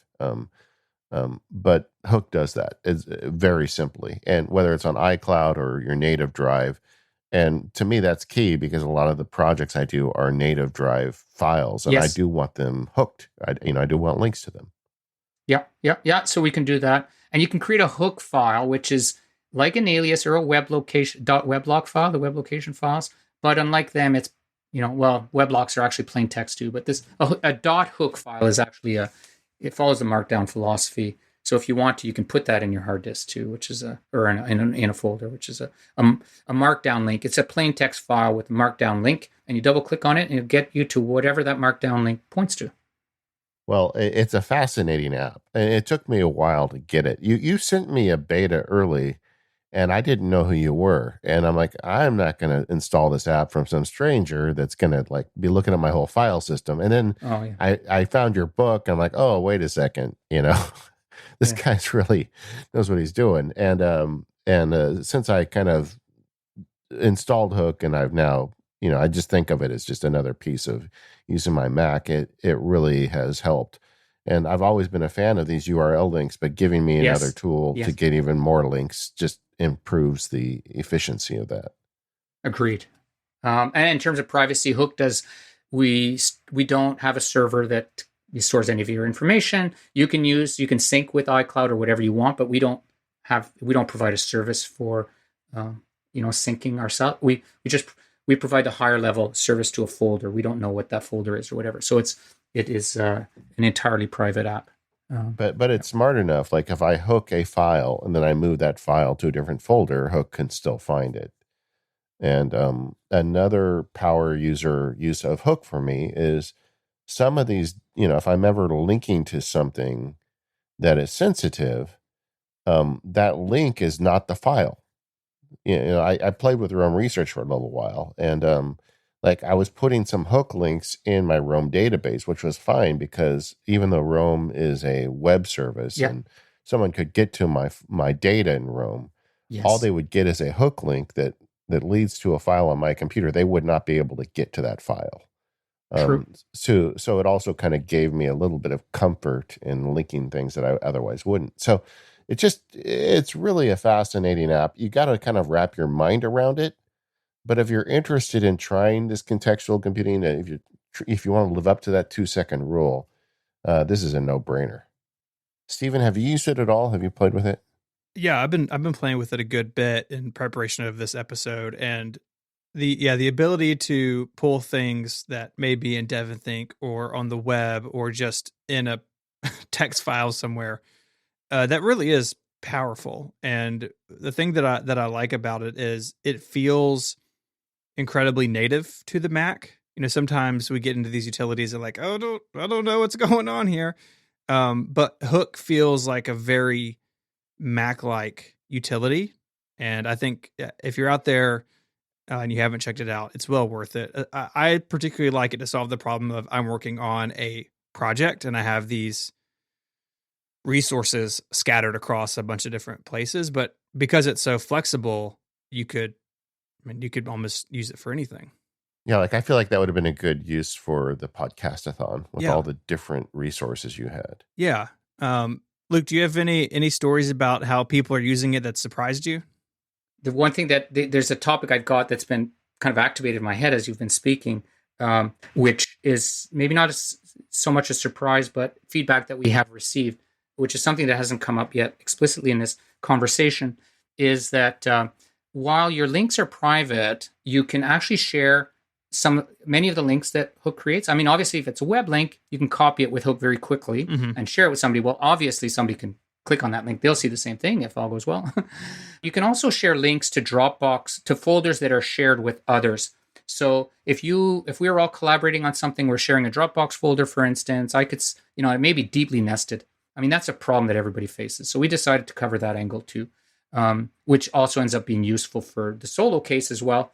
Is like we can create a link to something in a shared folder, and then you can send that to somebody, and they click on the link. And even though you're not syncing any databases together, based on the file name and other stuff, we're going to be able to, Hook should normally figure out what the target is. So when you click on that link, it will reveal it, or if your settings are to open it, it may open it. The other thing is mail. I get a lot of feedback from people, including somebody who's now working with us, who discovered Hook, and I discovered her, and I thought, oh, you sound very interesting in terms of what you're doing. And sure, and now she's working on our marketing side. And she just thought it was so magical to be able to click on these mail links. And I think Brett mentioned it actually in July when he was interviewed on your podcast.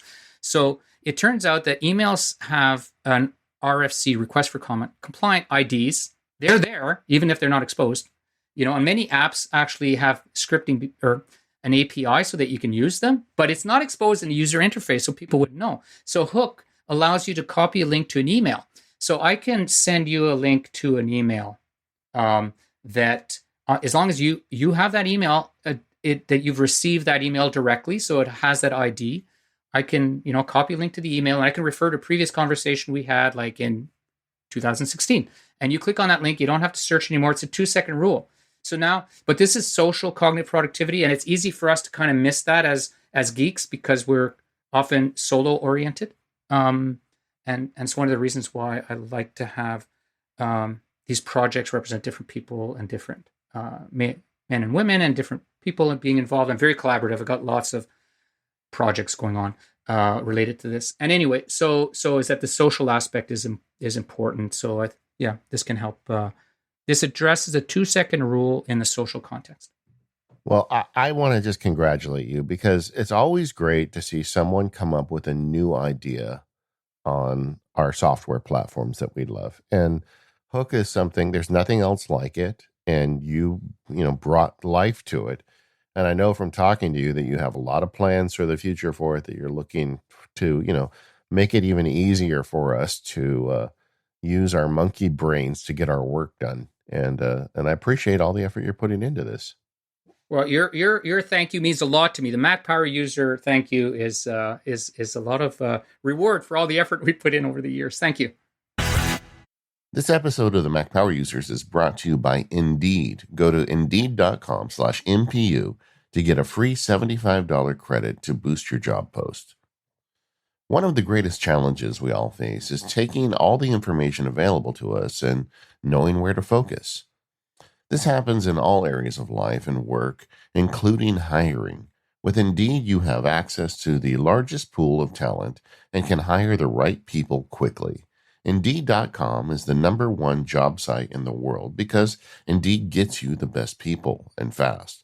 Unlike other sites, Indeed gives you full control and payment flexibility over your hiring. You only pay for what you need. You can pause your account at any time, and there are no long-term contracts.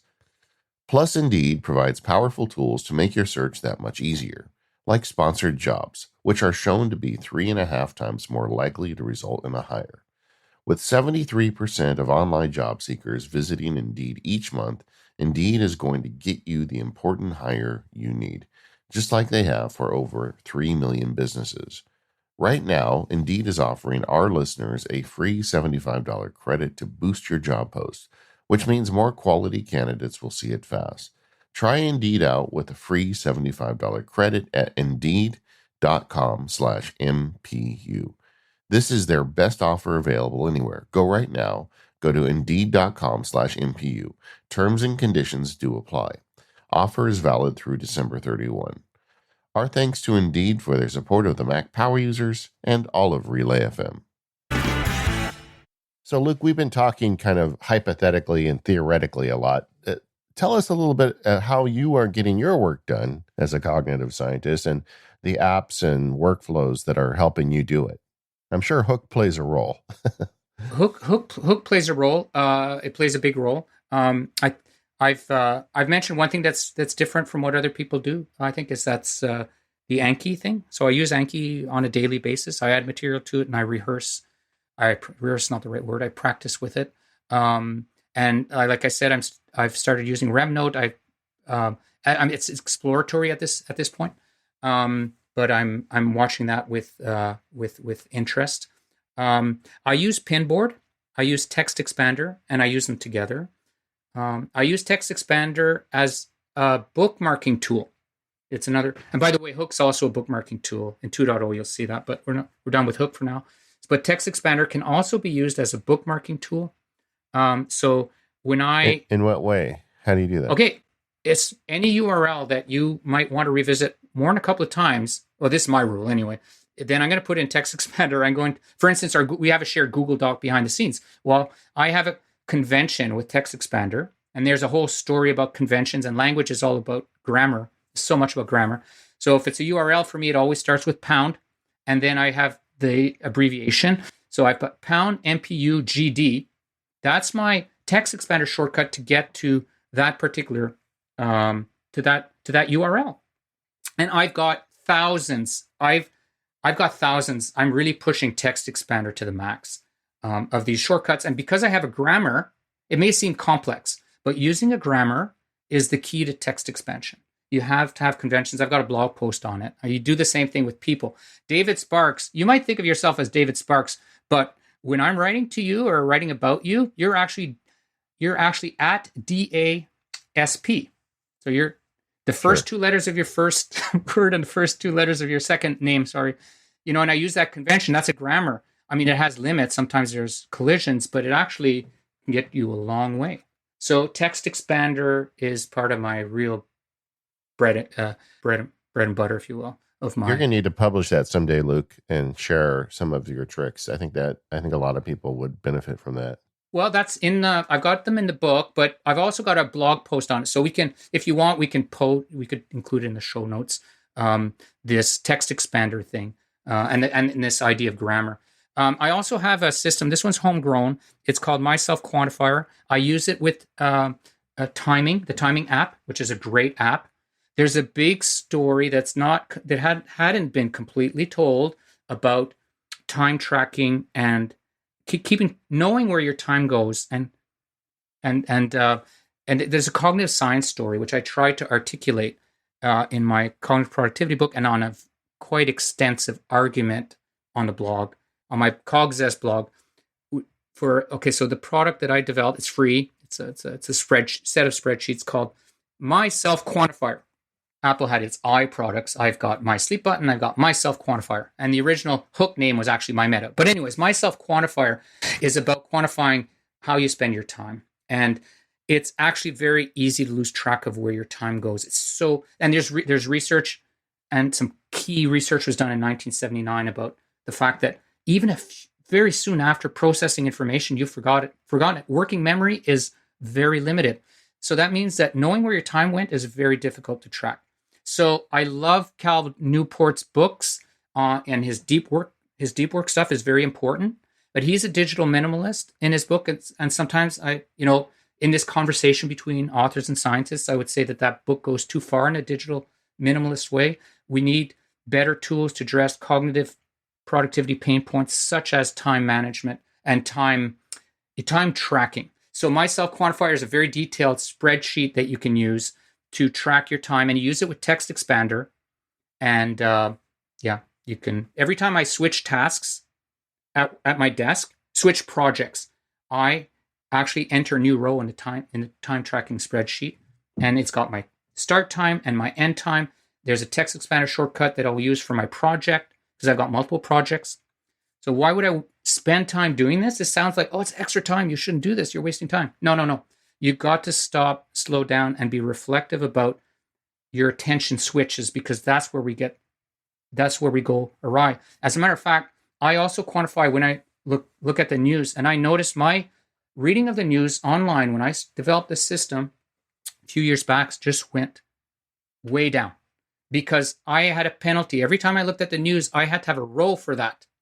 It was not just a penalty, it was a reflection point where I caught myself. I'm doing this. I don't want an entry in my spreadsheet saying in the middle of the day, I've just spent 15 minutes reading the news. That's irrelevant. So if you use a passive time tracking system, and I do recommend them, like timing, but if you just use that, you're just passive, I don't think that's enough. There's enough research to suggest that that wouldn't be enough. It's not something that's directly been looked at, but it's an implication. You know, my thinking has evolved on this as well, because I was always a fan of passive only. But I do think I've recognized the lack of intentionality that I carry around with me when I don't stop and, and like calendar blocking. A lot of the things I do, we're kind of straying into the stuff we talk about on the Focus podcast now. But I do think that stopping and saying, okay, now I'm going to set a timer for preparing for Mac power users. And then it's like your brain just goes into that mode and you are intentionally doing it as opposed to drifting between reading the news and, doing, making a sandwich or whatever else that rebellious organ between your ears wants you to do. Yeah. Yeah. So a lot of people in the quantified self movement would say, well, it's about induction, which is going from observation to generalization. So a lot of people think that, you need to time track in order to be able to discover something about yourself. I'm not an inductivist scientifically. It's not the way to go. And personally, I'm not either. So for me, it's not about discovering patterns. It's more about what you're saying is becoming intentional about attention shifts. And also it allows you and forces you to be reflective about your projects. And that's where I love OmniFocus. I've got kind of my life's projects are in there. So my text expander shortcuts actually mimic the structure of the projects that are in OmniFocus. What I'd like the Omni group to do is to look at that free product that I've made and find a way of mapping the two so that time tracking, maybe a collaboration with the timing app, so that your projects in OmniFocus actually should be the default projects you have in timing. Why are they different? So and I know that OmniFocus is great. It has all the automation hooks. So we need a timing app to actually draw on them. So another app, if I may, is NV Ultra. It's not out of beta yet, but it also allows you to address the 2-second rule. And you get this muscle memory for finding things. If you have conventions for naming files, I use NV Ultra a lot. I used to use NVault.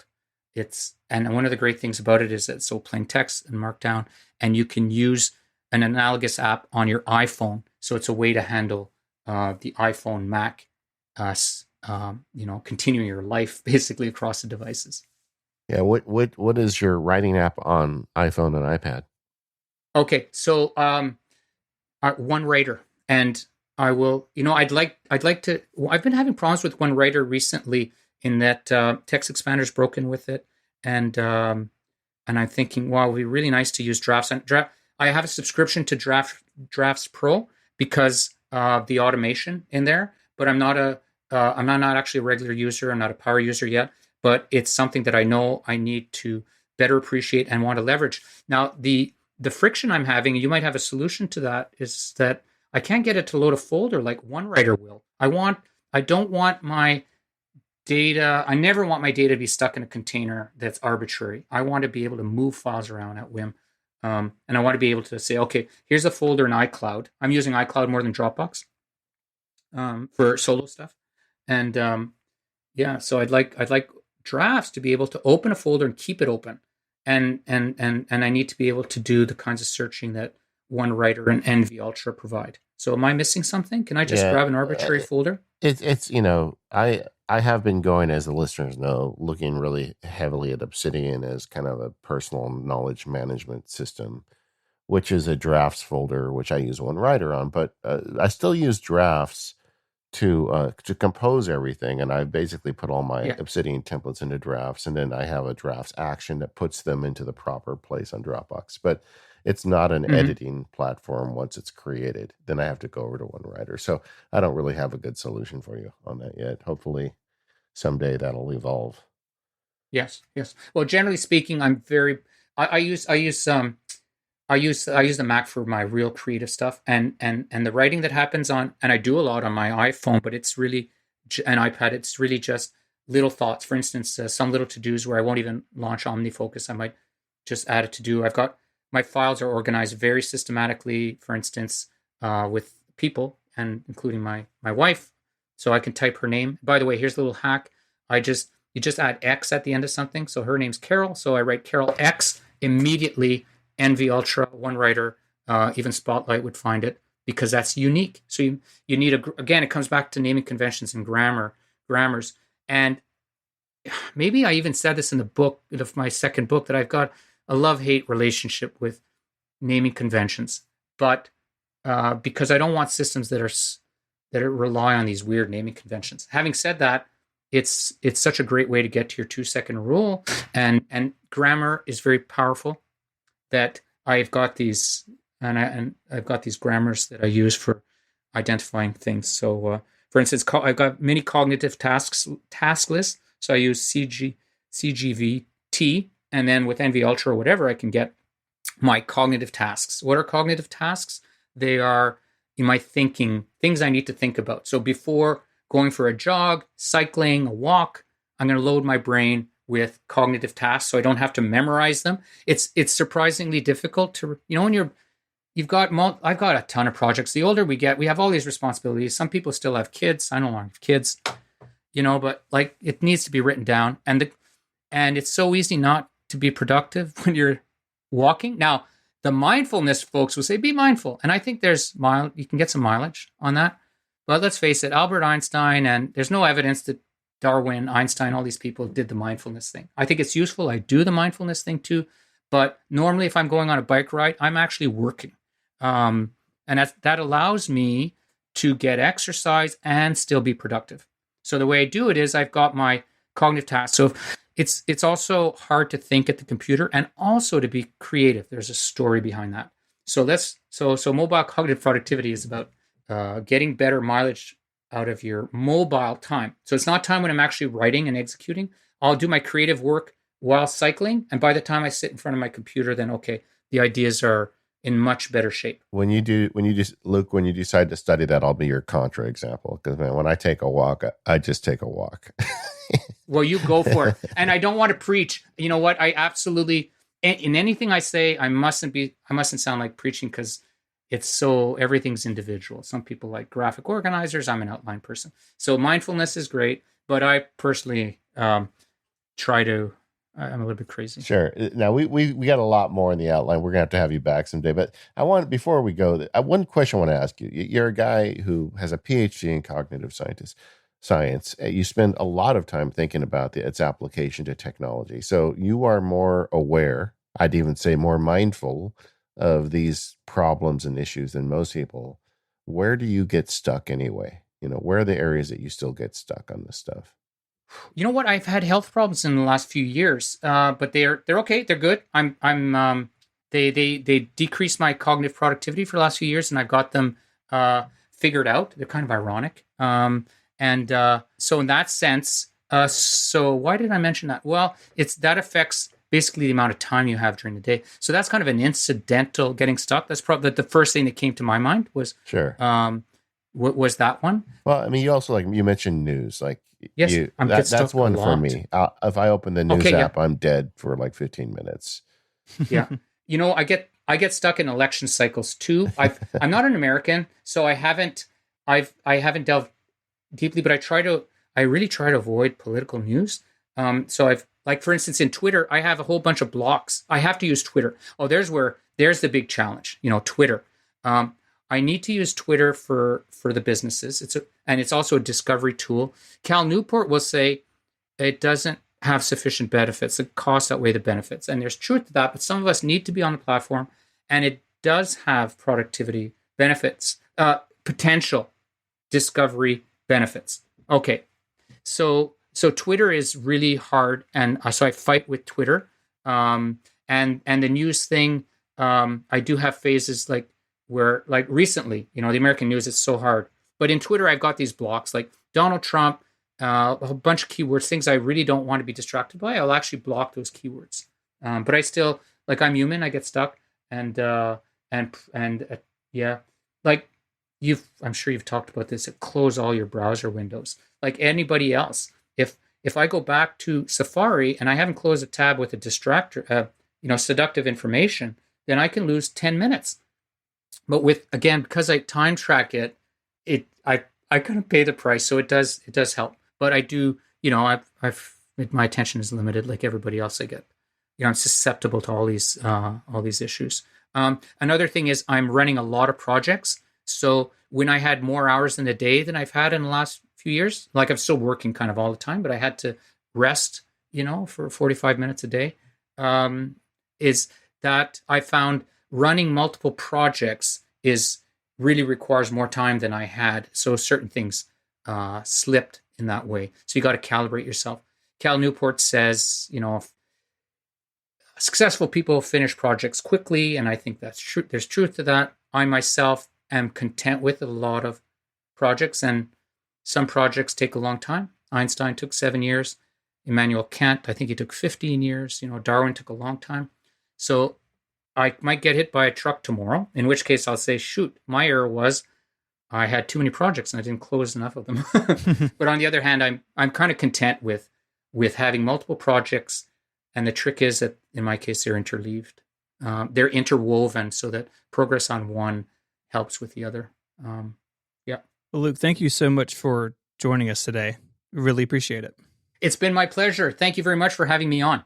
Yeah, it's fascinating what you're doing. I love the idea of bringing science to the way we use our computers and maybe helping us get a little more effective in the process. I'd recommend checking out Luc's books and the Hook app. We talked about it. You got the idea for it. If that's something of interest to you, we've got a link in the show notes for it. And go ahead and check that out. I want to thank our sponsors today, and that is our friends over at Mailbrew, Sanebox, Microsoft, and Indeed. We are the Mac Power Users. You can find us at relay.fm/MPU. Luc, where should people go to find you? My personal site is cogsest.com. So that's where I do my personal blogging. So for me in particular, that would be the place to go, COGZEST.com. And that's for cognitive zest. And it's a way to indicate to the world that it's not just about the dry cognition, but it's about motivation, emotions, and all these things. All right. And we'll put a link to that in the show notes. We are the Mac Power Users, and we'll see you next week.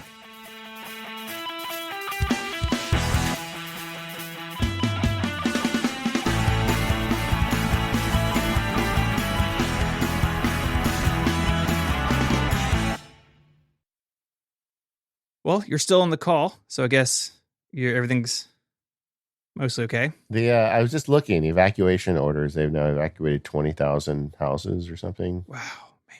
But the wind is blowing the right way for me, so it's okay. But my city has now given us notice that we could be evacuated. But you know what? I do all these backups, and I'm ready. Whatever. Yeah, I'm ready. You got your file. Like that was your first. So like, yeah, I got files everywhere. Yeah, I literally pull a drive off the Velcro off the bottom of my desk, and I've got my whole life with me. There you go. Yeah, I think we'll be okay. I mean, if you taped them to the back of your display, they'd be easier to get. Yeah, there you go. Or just duct tape them. I mean, The people who are most at risk for these fires are usually the people that live out in the wood. There's like kind of wood areas near me where there's like single homes. I live in the middle of a tract, so tracts are we have anti-fire roofing material. The fire departments can defend our community very easily because, it's like circling the wagons kind of thing. But so I'm not super worried, but this is pretty close. I can tell you, like, I'm not going to be doing any hiking for a while. The air quality index right now is like 200 at my house. Ooh. Yes. Stay inside. Yeah. I could go for a hike, or I could smoke a pack of cigarettes and have about the same effect. Don't do either. Both of those sound bad. Anyway, new iPhone 12 Pro. I haven't talked to anybody that had one yet. I've been waiting to hear from you. Okay. Yeah. So I bought one. So I said on the show previously and other places that I was going to hold out for the Max. And my decision making really came down to the fact that I really don't like the Max size. And that's something you notice every time you pick up the phone. Yeah. It wasn't because the Max wasn't available, right? No. Okay. No. It really was, you know what? I had the 10S Max and I didn't like the size. And Uh, so anyway, so I got the 12 Pro. I got it in silver, as I discussed. The silver looks awesome. The stainless steel bands they're surprisingly shiny, but also like they grow on me. They grow on you pretty quickly. When I unboxed it, I thought, "Oh my goodness, this is like too blingy for me." But Yeah. it's I think it's going to age well. Stainless steel kind of gets dinged and scratched, and I like that look. And boy, the flat sides, man. I hope we have flat side iPhones forever. I don't want to go back to the curvy sides. Yeah, I hope it takes them just as long as it did to get back to the flat sides as it does to get off of the flat sides. Yeah, because we've had the round sides since the iPhone 6 in 2014, so it's been a long time. And this phone, like in your hand, feels like the spiritual successor to the iPhone 5, especially the Pro, because the glass back is matte, so it kind of feels the way aluminum feels to a degree. Yeah. I think it feels more like the 5 than the 4, maybe, just because of the way it's constructed. But it is a gorgeous phone, and as you would expect from Apple, the tolerances are amazing. I mean, the screen is perfectly flat. Like, you can't even discern where the stainless steel and the glass meet. It is quite nice. Yeah. I feel like I really like the design of the square edges, and the iPhone 4, as I keep saying, is my favorite iPhone design wise ever. Mm-hmm. There was something about the offset. There was like a little ledge between the stainless steel and the glass. Yeah. That just really pushed my design buttons, I guess. Now it's a flush edge, which probably makes more sense. It probably won't break as much. And it's definitely more like the new phone is more like the 5 than the 4. But the stainless steel bands on the edge is one of the reasons why I'm so attracted to the Pro models. Yeah. And I've been using the big one for so long that I'm just used to the big one. And Sure. but I do wonder, and we're going to have a guest on the show who is very knowledgeable about cameras. We're booking that right now. I do wonder how much difference there really is going to be between the smaller and the larger cameras. It may not be as much as you think, but definitely it's a bigger sensor on the bigger camera, so that should help. Yeah, we'll see. This camera, and I've only had it as we're recording this a few days, but in taking a bunch of pictures this weekend, inside and outside, and all 3 lenses, it definitely feels better than the 11 Pro camera, but it's not night and day. It's not a radical change from the 11 Pro. But I don't think that's bad, because the 11 Pro was such a good camera system. Yeah. It really, I never was happy with the 10S camera. Apple's continued to be a lot better with their HDR stuff. I've taken a couple of photos of this with this, shooting it into a light or the sun or something, and the HDR just handles it. It's spectacular. So they continue to get better at that. We're really at a point where these things can be better thought of for most people as portable cameras and not smartphones. Yeah. I feel like the big leap in cameras was last year. Mm-hmm. I mean, the 11 camera is so much better than the 10 camera. And, it remains to be seen what the effect will be. With the larger iPhone Pro, it's going to have the stabilization built into the sensor, and it's a bigger sensor. Maybe it's going to be another quantum leap, but I'm not holding my breath on that. My daughter we've never bought a new phone for anybody in my family but me.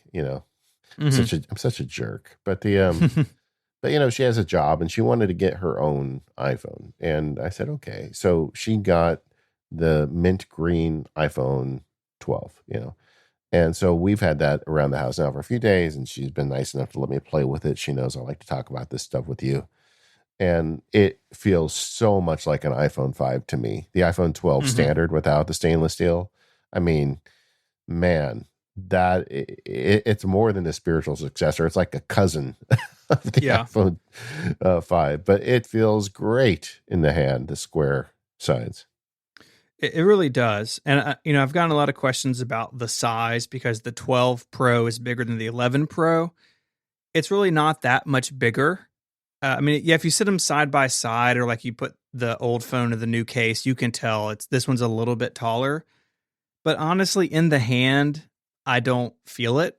I really think that this feels basically like the old one did. If anything, it actually feels a little more narrow It's actually, I don't think it is, but because of the flat sides and the bezels being a little smaller, it feels like the distance from the rail to the screen is less. And so it feels more narrow in your hand, at least to me, than the old one did.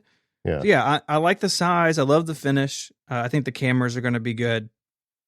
One thing, maybe the big thing historically about this phone will be 5G, and I don't really have good don't have good 4G service in my house. I can get 5G in my house if I stand in the right place, and it's actually a little slower than LTE. But I did get out on Saturday and went around town a little bit, just kind of seeing how 5G would be. And I never found the really fast ultra wideband. I don't know if AT&T has that in Memphis. I didn't actually look at their coverage map. I kind of just want to go like drive around and see what happened. But I was able to reach speeds on 5G of 148 down and 26 up, which is way faster than LTE was here. So having that speed, I think it's going to be really interesting to see where that goes. Yeah. I would really like to see that speed on the iPad, and I would really, really like to see that speed in a 5G equipped Mac notebook. We'll see if that happens.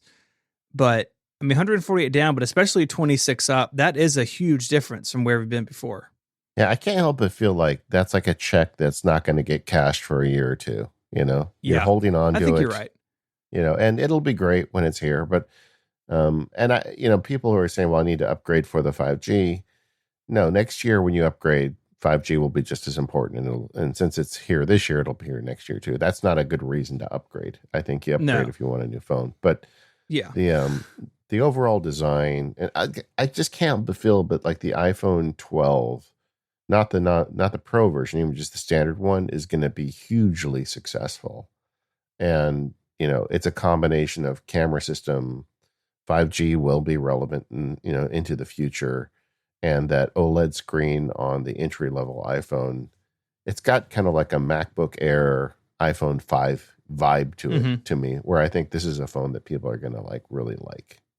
Yeah, I think you're right. And I mean, I think about what I see out in the world, and there are a lot of iPhone 11s out there. I think the 10R and 11 were both really popular, but I think the 12 is only going to build on that success. I think the 12 mini is still a bit of an unknown. My wife has showed interest in that, so there may be a 12 mini coming to my house next month. Oh, cool. We can talk about it. Yeah, I told her, I was like, even if you don't end up keeping it, I want to review it. So we'll see how that goes. But it's just, I mean, their strategy is so interesting this year. But man, I'm really excited about this phone. Every time I pick it up, it's like this is such a clear departure from where they've been design wise, and yeah, like I would love to have Touch ID on it, but that's not wasn't in the cards this year. Maybe it will be next year. But other than that, which I really can't be upset at Apple about, really, I mean, they could have done it, I think, but that's a very complicated machine. The iPhone factory machine, very complicated. And I do still wish that they would move to USB-C on this thing. I'm at a place where everything I have charges over USB-C except my phone and my AirPods. They're the only Lightning things left that I use on a daily basis, except other than my keyboard, I guess. But it would be nice to be able just to have one cable to charge things. I mean, we're in a place now where my wife did get an iPad Air. She had an original small iPad Pro, the old 9.7, and it was just falling apart. And I got her the new Air, but it comes with USB-C. And so now we're in our kitchen where we used to just have a Lightning charger, and I just would never charge my iPad Pro there.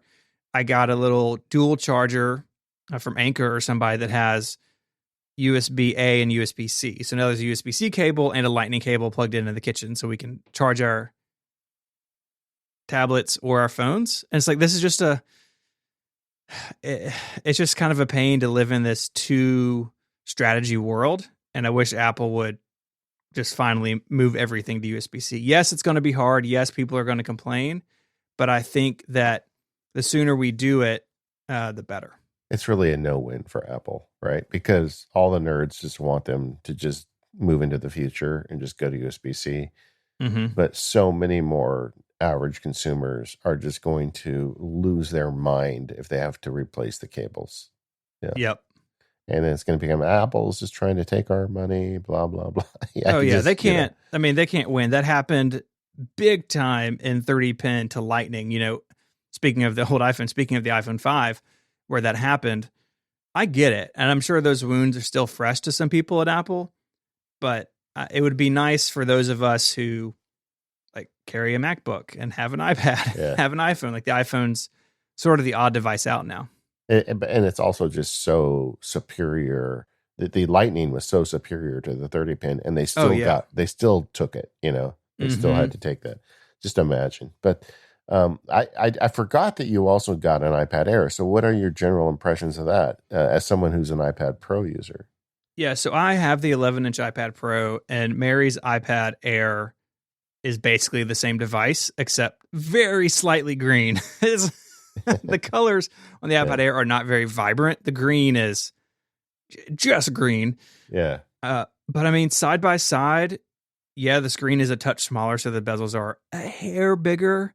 You would never know unless you had them side by side, and even then you have to know to look for it. I mean, it feels just like my iPad Pro. I set it up for her. I got her the Magic keyboard and trackpad, and she's really enjoying that. She was like, "Oh, there's a backlit keyboard on an iPad." I was like, "Yeah, it's awesome."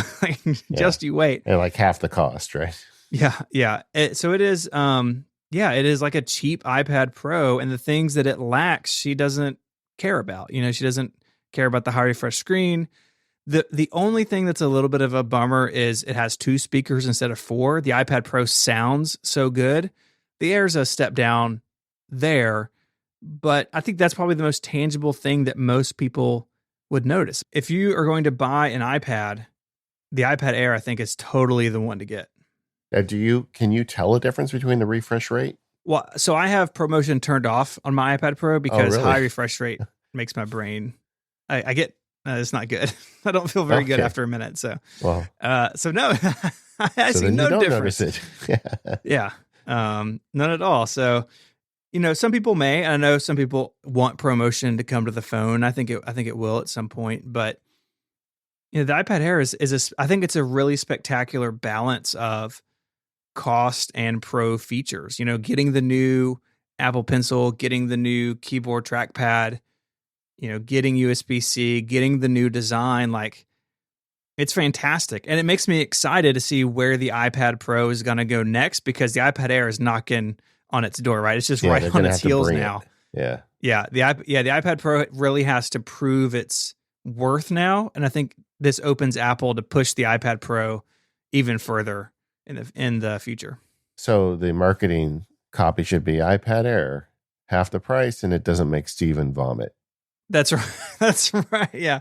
It is. I can't even explain it. It's if you're out there and you experience this, you guess you know what I feel like. But it feels like my brain's on fire. I noticed the ProMotion vividly. I like it. I keep it turned on, and I definitely notice because I do a lot of reading on my iPad. And so I do like that. That would be a tough feature to give up, but when you consider the price difference, it might not be that tough to give up. Yeah.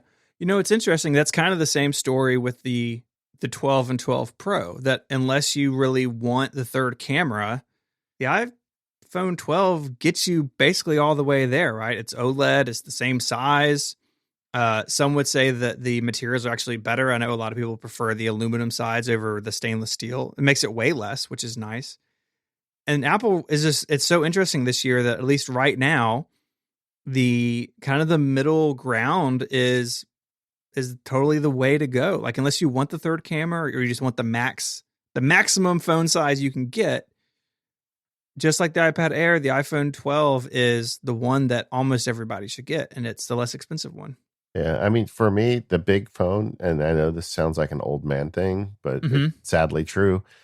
I can read the big phone with my glasses off, and that's kind of nice. Sometimes I don't have my glasses with me. So I'm willing to put up with a lot for that thing, and I know most of the people who are talking about this stuff on podcasts don't have that problem yet, but trust me, one day you'll appreciate it. So I kind of think of the big iPhone also as a small iPad, Yeah. And or a pocket iPad. So that kind of like is another reason why. I am so torn on color though. I mean, my first thought was blue. That's new. I'll get the blue one. But then I was looking at it, I'm like, wow, that is really blue. And I'm not sure. I like to use colorful cases and stuff. And if I get a blue one, that kind of really limits my options. Yeah, a friend of mine got the 12 Pro in blue, the Pacific blue, Yeah. and I saw it over the weekend. It is not as blue as it looks in Apple's photos.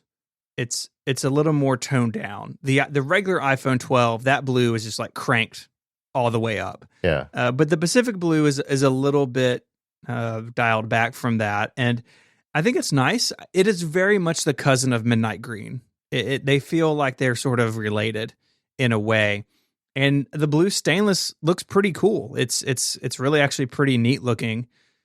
So I think if you liked sort of the midnight green feel, the Pacific blue is not a huge step away from that. Okay, well, see, that just makes the decision harder because gold is definitely out for me. Yes, I don't see myself carrying a gold phone. It's just not on brand, but and black is just so boring. Everybody has the black one, right? So I was thinking I might do like you. You have to send me some pictures of your phone. I want to see it. Okay. Yeah, I'll send you some pictures. This is also hard because most places Apple stores aren't open. And, usually what would happen, like last year, I just bebopped in the Apple store and like looked at all the colors, right? And then you can take some pictures and form some opinions. I don't think Apple did themselves any favors with the iPhone 12 Pro because its product photography is all like dark and mysterious. Like, just show me like a picture of the phone on a white background, just like you did the iPhone 12. But, they didn't do that this time. But I will say to people out there thinking about the blue, it is not as in your face as I thought it would be. It's pretty nice. It's not for me. I like the white and silver, and I've had several white iPhones over the years, and I like the contrast of that, especially now that the front glass is always black. I like the way that goes together, and I think it's a safe choice. I agree with you. The black one's boring. I think if you're not sold on the blue, I think the white and silver is very classy looking. That's probably where I'll end up, but we'll find out in a week or two. I've got time. Yeah, November 6th is the pre-order. And I just want to acknowledge today you quoted Star Wars and you talked about Bebop on the Mac Power Users, and it just warms my heart. That's all. I just want to end there. Well, people spend time together, they slowly become each other. So now I just need to go out and get in my truck. That's right. You'll get in your truck and start collecting some old Macs. You'll be set. Well, I talked about the Mac SE. What's happening here? We're becoming each other. Oh, no.